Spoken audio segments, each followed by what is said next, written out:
jika kita tidak peduli pada orang tua yang durhaka pada kita setelah orang tua rentah, berarti kita berdosa? Tidak, Masya Allah.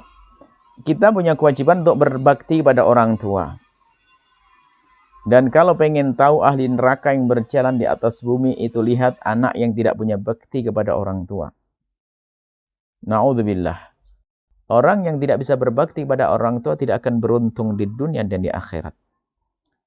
Dan ketahuilah, durhaka kepada orang tua akan menjadi sebab anak mendapatkan hukuman dari Allah di dunia sebelum di akhirat. Permasalahan akan selalu datang bertubi-tubi karena keluar. Karena sudah janji Rasulullah, kullu dzambin yu'akhirullahu 'uqubatahu yaumal qiyamati illa 'uquqal walidain. Semua dosa akan ditunda hukumannya nanti di akhirat kecuali durhaka pada orang tua. Allah akan beri, Allah akan kirim hukuman di dunia sebelum di akhirat. Mungkin seorang durhaka kepada orang tua, dia seorang pengusaha sukses, maka akan runtuh dia. Kalau ternyata nggak runtuh-runtuh, akan Allah kasih istri yang jahat. Kalau ternyata sudah tidak runtuh istrinya kok juga baik, Allah akan kirim anak lebih jahat daripada dia. Ternyata anaknya pun juga tidak jahat, lihat tunggu, Allah akan kirim orang yang bakal jahat kepada dia lebih dari segalanya. Pokoknya harus dihukum di dunia. Nah, kemudian jika ada orang tua yang nggak baik dengan anak, kita tidak boleh membalas dengan kejelekan. Orang tua adalah orang tua. Hanya bedanya adalah cara berbakti saja. Tetap saja kita berpikir keselamatan orang tua. Nggak boleh membalas kejahatan orang tua kepada kita. Karena memang sudah dipastikan oleh Allah kita sebagai anak. Nggak boleh.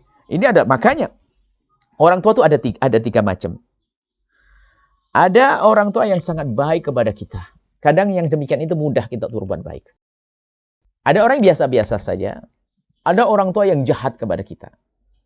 Tapi ingat, justru tantangan berat kalau orang tuanya tidak baik dengan anak.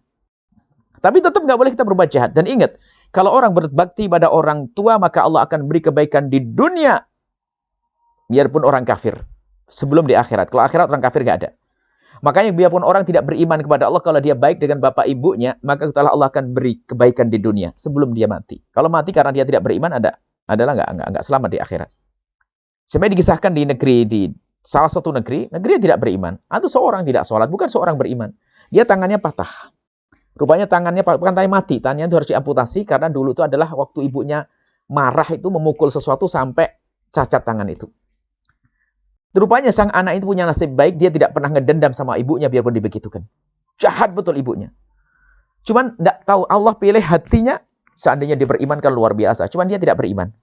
Hatinya baik, tidak marah dengan ibundanya. Rupanya dalam usia dini 22 tahun dia sudah sukses. Waktu itu terhitung umur 26 tahun atau bagaimana dia sudah mendorong ibundanya dengan kursi roda. Dan dia tidak pernah marah dimarahi ibundanya. Biarpun ibundanya jahat dengan dia, tidak pernah marah. Tapi Allah beri kesuksesan dia di dunia. Maka kalau baik sama orang tua, Allah akan beri kesuksesan. Kalau orang kafir, diberi kesuksesan di dunia. Biarpun di akhirat tidak mendapatkan apa-apa. Apalagi orang beriman, na'udzubillah. Jadi hati-hati. Kalau orang jahat kepada kita, nggak boleh. Orang tua berbuat jahat kepada kita, nggak boleh kita balas. Bahkan kita semakin kasih dan cinta. Kalau memang kita dekat dengan beliau menjadi sebab kita didolimi, kita menjauh. Tapi tidak boleh kita berlari dari berbakti. Hati-hati. Jika tidak sholat, bagaimana kita jadikan ahli sholat? Jika lapar, kita kasih makan. Sakit, kita obati. Itu harus berbakti itu.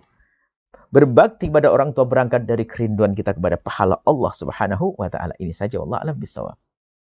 Setelah Anda menyaksikan video ini, jangan lupa berselawat kepada baginda Nabi Muhammad sallallahu alaihi wa alihi wa sahbihi wasallam.